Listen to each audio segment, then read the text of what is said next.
All right, music fans, welcome back. Harmless Dave here talking about real music in real time for real people just like you and just like me.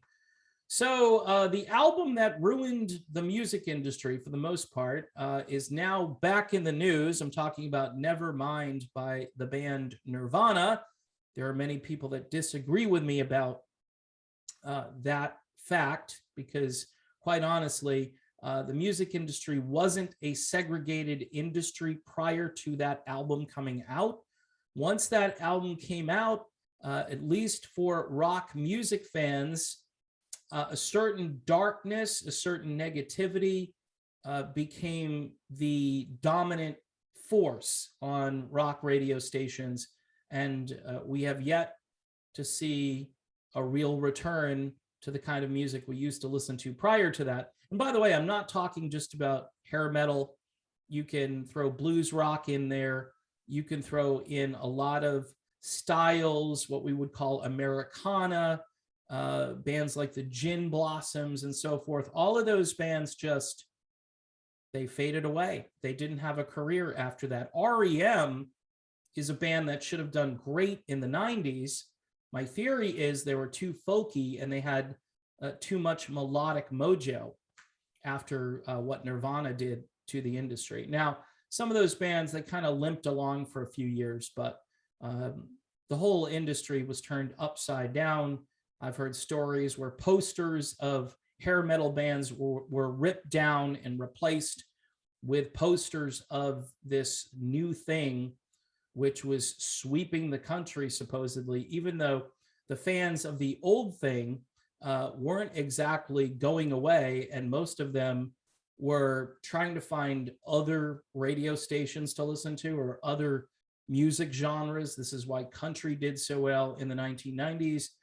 People were revolting. They were trying to get away from this negative and depressing sound. Well, the guy who was on, I should say he wasn't a guy at the time, but the person, the baby that was on the album cover, which at the time created a little bit of controversy, but 30 years later, where human trafficking and exploitation is a big deal, Spencer Eldon, who's now 30 years old, alleges the band violated federal child pornography laws and claims that his parents never signed a release allowing Nirvana to even use the photo.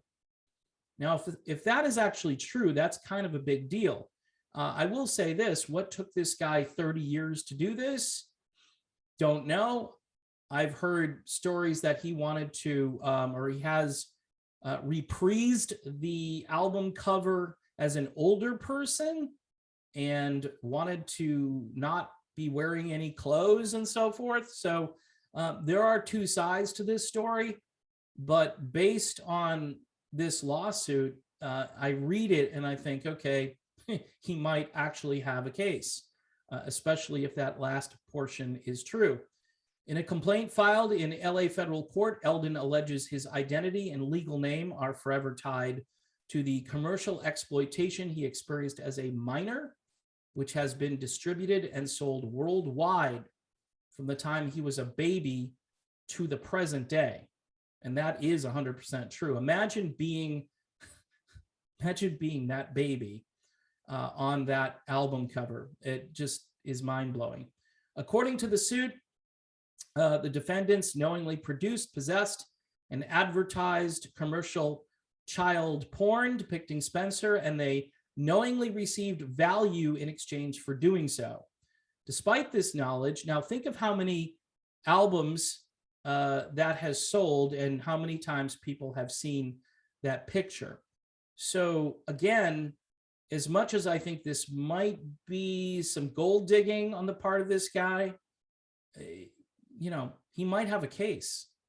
Despite this knowledge, defendants failed to take reasonable steps to protect Spencer and prevent his widespread exploitation and image trafficking. Wow. So again, the album that keeps on giving. I guess, it's funny. I wonder if people will speak out about this issue and try to defend it, because I don't know how you can defend it.